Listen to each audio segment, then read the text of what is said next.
उत्तर प्रदेश की सियासत में समाजवादी पार्टी की तरफ से ऐसे संकेत मिल रहे हैं कि साल 2027 के यूपी विधानसभा चुनाव में अखिलेश यादव नहीं बल्कि अखिलेश की पत्नी और मैनपुरी से सांसद डिंपल यादव जो है मुख्यमंत्री चेहरा बनकर आगे आ सकती हैं, योगी आदित्यनाथ को चुनौती दे सकती हैं। इस बात के संकेत हाल ही में पोस्टर भी लगे थे तो उससे भी मिले थे। लेकिन इस बीच सवाल चाचा शिवपाल को लेकर उठने लगे। चाचा शिवपाल जब एक समय नेताजी साइकिल लेकर चले तो उनके पीछे वाली सीट पर चाचा शिवपाल बैठते थे। साल 2012 में जब अखिलेश यादव सीएम बने उस समय भी दावेदार चाचा शिवपाल थे। साल 2022 के वक्त भी चाचा शिवपाल की खूब चर्चा हुई। अब जब साल 2027 की बात है तो चाचा शिवपाल का नाम सीएम कुर्सी की लड़ाई में दूर दूर तक नजर नहीं आ रहा।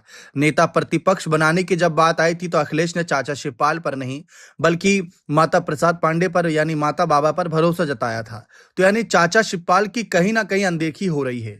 और अब आप देखिए कि जब अखिलेश को लेकर यह चर्चा है कि वो संगठन संभाल सकते हैं, 2029 के चुनाव की तैयारी कर सकते हैं, तो ऐसे में शिवपाल का नाम सुर्खियों में नहीं है। शिवपाल के नाम के पोस्टर नहीं लग रहे बल्कि पोस्टर लग रहे हैं डिंपल यादव के। अब आप सोचिए कि अगर एक बहू को लेकर इस तरीके से चर्चा हो रही है तो क्या बीतेगी चाचा पर। अपर्णा यादव पहले ही भारतीय जनता पार्टी में शामिल हैं और वो तो पहले भी कह चुकी हैं कि अगर चाचा शिवपाल बीजेपी में होते तो आज कहां से कहां होते, यानी कितने बड़े पदों पर होते, इस बात का शायद आकलन लगा पाना बड़ा मुश्किल है। यानी चाचा शिवपाल जिस कद के नेता हैं उसके हिसाब का पद उन्हें सपा में नहीं मिल रहा। ये अलग बात है कि चाचा शिवपाल ने अपने बेटे को सांसद तो बना दिया।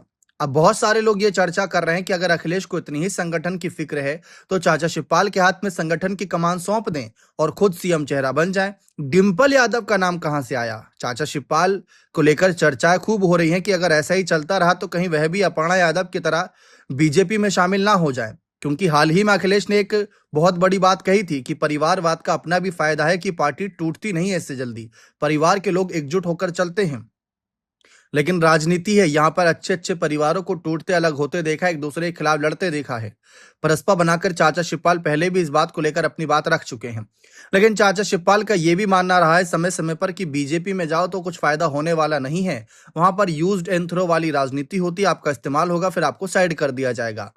लेकिन फिलहाल तो अभी के हालात में देखा जाए तो ज्यादा कोई ऑप्शन नजर भी नहीं आ रहा है, क्योंकि ना तो इनको अध्यक्ष बनाने की बात हो रही है, ना ही सीएम चेहरा बनाने की बात हो रही है, ना ही कोई नेता प्रतिपक्ष पद पर कोई बात कर रहा है। तो चाचा शिवपाल की आखिर सपा में जिम्मेदारी क्या है? क्या महासचिव पद पर ही रह जाएंगे सीमित या आगे बढ़ेंगे या नहीं, ये सवाल है। इस पर आपको क्या लगता है कि क्या करना चाहिए शिवपाल को? अपने कमेंट सेक्शन में अवश्य दीजिएगा।